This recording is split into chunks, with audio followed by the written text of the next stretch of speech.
கேரள மாநிலம் மலப்புரத்தில் பெட்ரோல் நிரப்ப சென்ற காரில் திடீரென தீப்பிடித்ததால் பரபரப்பு ஏற்பட்டது. அந்த காட்சிகளை முதலில் பார்க்கலாம்.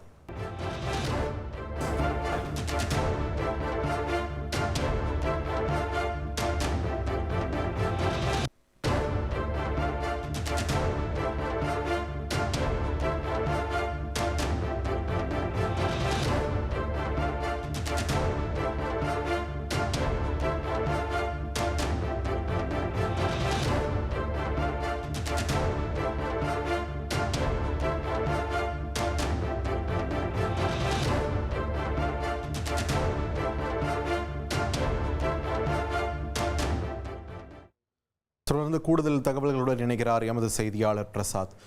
வணக்கம். இந்த சம்பவத்தின் முழு பின்னணியை பதிவு பண்ணுங்க. வணக்கம். கேரள மாநிலம் மலப்புரம் பகுதியில் பெட்ரோல் நிரப்பும் நிலையத்தில் ஒரு கார் எரிபொருள் நிரப்புவதற்காக சென்றது. அந்த காரில் 2 சிறுமியர், ஒரு சிறுவன் உட்பட பெண்கள் 5 பேர் காணப்பட்டார்கள். இந்த நேரத்தில் பெட்ரோலை நிரப்பிவிட்டு வண்டி புறப்பட தயாராக பண்ண போது திடீரென காரின் முன்பகுதியிலிருந்து தீ எரிய தொடங்கியது. இதை கண்ட பெட்ரோல் நிரப்பு நிலைய ஊழியர்கள் விரைந்து செயல்பட்டு அந்த காரினுள் இருந்த சிறுவர் சிறுமியர் உட்பட அனைவரையும் வெளியேற்றிவிட்டு விரைந்து அந்த தீயணைப்பான் கருவி மூலம் தீயை அணைக்க முயற்சி செய்தார்கள். மின்னல் வேகத்தில் தீயை அணைத்ததால் அந்த பெட்ரோல் நிரப்பும் நிலையத்தில் நடைபெறவிருந்த பெரிய விபத்து தவிர்க்கப்பட்டது. இந்த சம்பவம் தொடர்பான சிசிடிவி காட்சி தற்போது சமூக வலைதளங்களில் பரவி வருகிறது. இதற்கு அந்த காரில் தீப்பிடிப்பதற்கான காரணம் மின்கசிவு என்றாலும் தொடர்ந்து முழுமையான சம்பவம் காரணம் குறித்து போலீசார் விசாரணை மேற்கொண்டு வருகிறார்கள். நன்றி பிரசாத், உங்கள் விரிவான தகவல்களுக்கு.